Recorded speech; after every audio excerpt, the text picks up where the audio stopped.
One time in my life, I bought a New York Times newspaper in an airport for the front page article on education in Africa. And when I looked through the rest of the paper and came to the opinions and editorial section, I found a guest column by a guest writer, Harvard sociologist, Dr. Orlando Patterson. He titled his guest column, "The Last Race Problem." As I read down through it, I realized that I had been given a gift. In a guest column in a New York Times, the only one I'd ever bought in my life. What's the probability of that? Because Dr. Patterson understood my quest. He knew exactly what I was looking for, and he laid it out clearly in one concise column. He wrote, and I paraphrase, when in 1903, W.E.B. Du Bois predicted that the problem of the 20th century would be the color line, he had in mind a problem with a dual character. Du Bois' color line was both public and personal. The public character of Du Bois' color line was the exclusion of African Americans and other minorities from leadership and from the national identity. In 1903, men like Colin Powell, Jackie Robinson, LeBron James, and Barack Obama were not considered Americans. The personal character of Du Bois' color line was the segregation of African Americans and other minorities from the individual, personal, private lives of the white majority. Now, W.E.B. Du Bois would be amazed at the progress.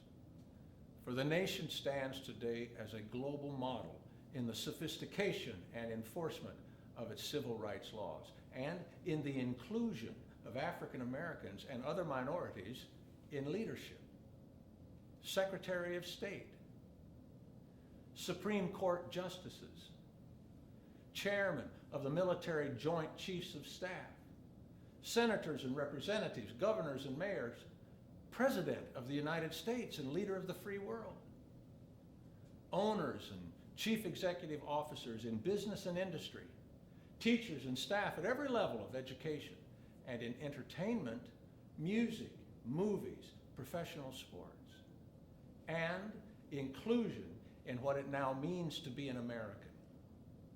Today, only the most un-American, ignorant, or even insane still believe that Colin Powell and Jackie Robinson, LeBron James and Barack Obama are not American. But when we turn to the personal character of Du Bois' color line, we find a shocking paradox.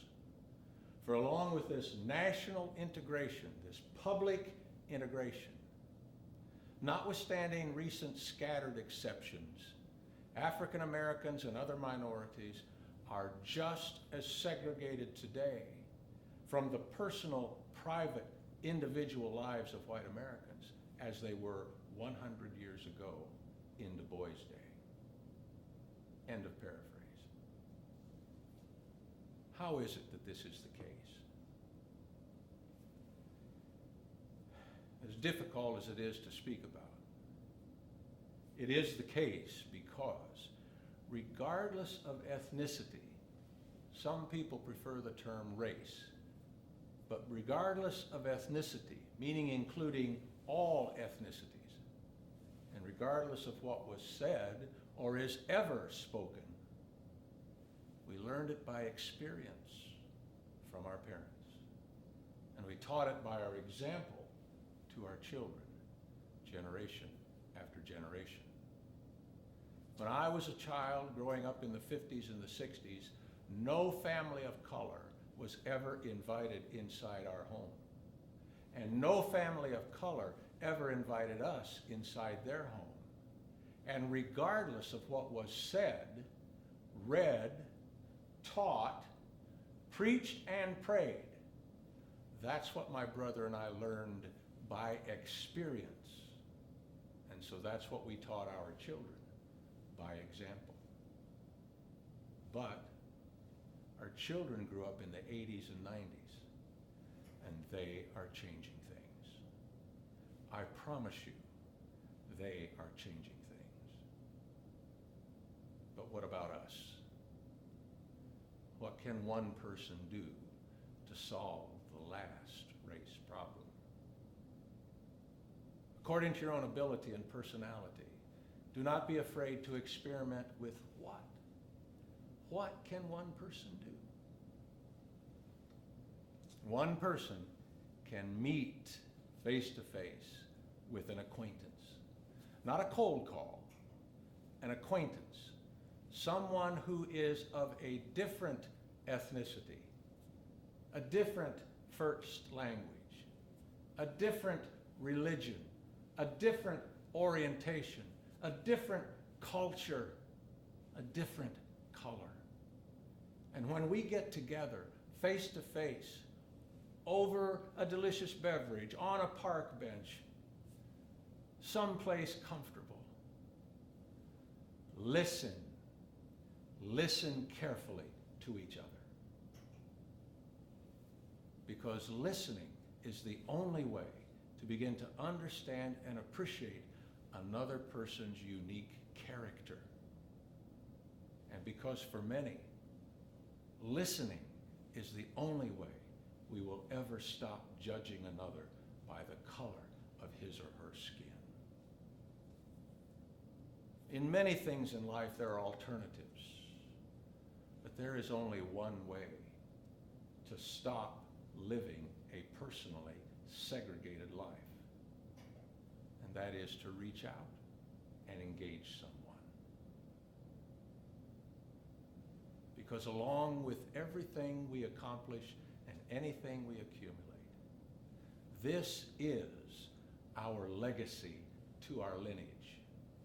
By example, regardless of what we say, teach, write, preach, or pray. And so let us create new conversations toward peace and unity and brotherhood. The Declaration of Independence, the Gettysburg Address, King's I Have a Dream speech, and the New York Times guest column, they're all calls to immediate personal action. Given the revolutionary truths in our nation's founding documents and the opportunities and challenges of the 21st century, what are today's enduring calls to immediate personal action? And what will you and I do, one-on-one, face-to-face, in response, in person?